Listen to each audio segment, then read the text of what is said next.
History usually favors winners, but those who change the future are often left alone. Nikola Tesla was exactly that kind of man. Not celebrated, but misunderstood. Not wealthy, but proven right. This is not a success story. This is the story of a man who saw the future and paid the price in the present. Nikola Tesla was born in 1856 in a small village within the borders of modern-day Croatia. There was no electricity, no streetlights, but Tesla's mind was already illuminated.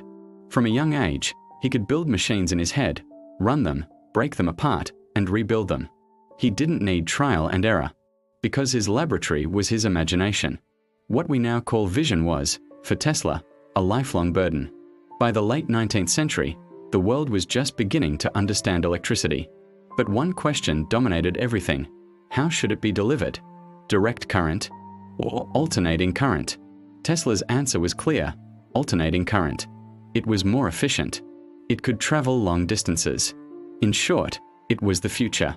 The problem was simple. The future makes today's power structures uncomfortable. Tesla was right. But being right does not mean being powerful. Tesla had multiple chances to become extremely wealthy. His patents alone could have made him rich for life. But he valued ideas over profit. Today, that sounds noble. In real life, it usually leads to one thing: loneliness. Tesla didn't choose to stand outside the system. The system pushed him out. Tesla's most radical belief was this: energy should be free, accessible to everyone. Even today, this idea sounds unrealistic. Back then, it was considered dangerous, because free energy means loss of control. Tesla understood that perfectly, and he refused to back down. Let's be clear about something. Tesla did not fail. He simply didn't fit his time. In his later years, Tesla lived alone in a hotel room. Forgotten, broke, isolated. But his mind never stopped working. He kept calculating. He kept imagining. He kept seeing the future. Many of the technologies we use today are descendants of ideas found in his notebooks. The tragedy is this: what they called impossible then is standard now. Because Tesla reminds us of something uncomfortable, progress rarely receives applause. But time eventually exposes the truth. Tesla is not an icon. He is a warning. If your ideas arrive too early, you must be prepared to stand alone. Real courage is not being admired. It is defending what you know is right, even when misunderstood. Nikola Tesla did not teach us how to become rich. He taught us this: the future belongs not to the loudest, but to the most resilient. And sometimes, the greatest minds fade away in the quietest rooms. Have you ever looked at the world around you, at the lights in your city, the phone in your hand, and wondered about the mind that sparked it all into existence? Today, we are diving deep into the life of a man who didn't just invent things. He dreamt of the future and tried to build it single-handedly. This is the story of Nikola Tesla. Born during a lightning storm in 1856, it was as if nature itself announced his arrival. From a young age, Tesla was different. He was plagued by intense visions, flashes of light that would reveal fully formed inventions in his mind's eye. He didn't need to sketch or build prototypes. He could run simulations entirely within his imagination, identifying flaws and perfecting designs before ever touching a tool. His journey led him from his Serbian village to the bustling streets of New York City in 1884 with just 4 cents in his pocket and a letter of recommendation to the one man he believed would understand his genius, Thomas Edison. Edison was the king of invention, the master of direct current, or DC. Tesla arrived with a revolutionary idea that would change the world: alternating current, or AC. Initially, Edison hired Tesla, impressed by his brilliance. He tasked Tesla with improving his inefficient DC motors and generators, promising him a handsome bonus of $50,000 if he succeeded. Tesla, working tirelessly, delivered a solution that was nothing short of miraculous. But when he asked for his reward, Edison simply laughed, saying, "Tesla, you don't understand our American humor." This wasn't just a broken promise. It was the spark that ignited the legendary war of currents. Tesla left Edison's company and, after a brief period of digging ditches to survive, he found a backer in George Westinghouse. Together, they championed alternating current. Edison, fearing for his DC empire, launched a ruthless smear campaign. He publicly electrocuted animals with AC to prove its dangers, a desperate and dark chapter in the history of innovation. But science couldn't be held back by fear. The ultimate showdown came at the 1893 Chicago World's Fair. While Edison proposed lighting the fair with his expensive DC system, Westinghouse and Tesla underbid him dramatically. They won the contract. That night, under the glow of 100,000 of Tesla's AC-powered incandescent light bulbs, the world saw the future. AC was safer, more efficient, and could travel hundreds of miles, something DC could never do. Tesla and Westinghouse had won.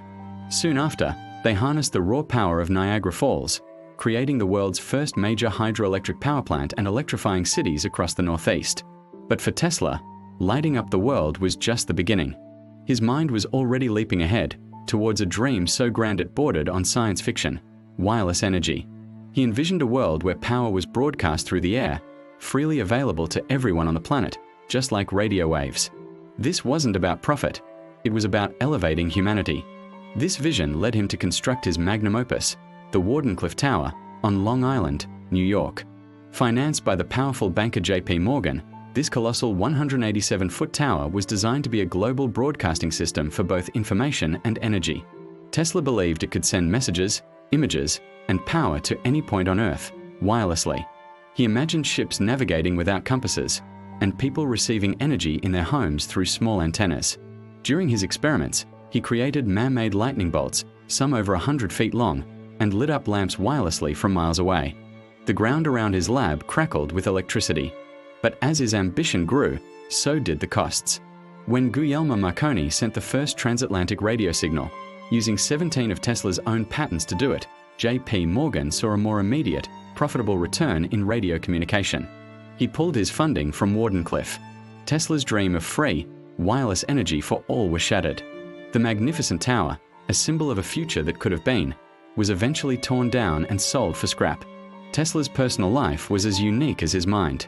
He was a man of extreme habits. He lived a life of celibacy, believing it preserved his creative energies. He was obsessed with the number 3, often walking around a block 3 times before entering a building. He had a deep, almost spiritual connection with pigeons, feeding them daily in Bryant Park and even bringing injured ones back to his hotel room to nurse them to health. He claimed to love one particular white pigeon as a man loves a woman. Despite his rivalry with Edison, he maintained complex relationships with other scientists. He and Albert Einstein respected each other's work, though they disagreed on fundamental physics. Tesla was a visionary, but also isolated, often misunderstood by his peers who struggled to keep up with his leaps of imagination. In his later years, living alone in a New York hotel, his mind never stopped working.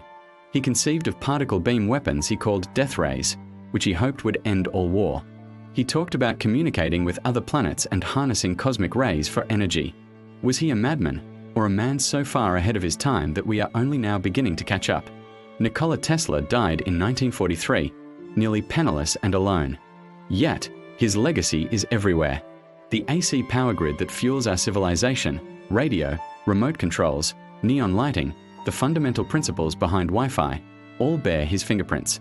He was a philosopher of science who believed that technology's ultimate purpose was to bring humanity closer to peace and enlightenment. He saw the universe as a grand symphony of energy and vibration, and he spent his life trying to attune himself to its frequency. So the next time you flip a switch, remember the man who dared to dream of a world powered by the very air we breathe. A man who won the war for our modern electrical world, but lost the battle for his own utopian vision. Thank you for watching. If you found this journey into Tesla's mind as fascinating as I did, please like, subscribe, and share. We'll see you in the next one.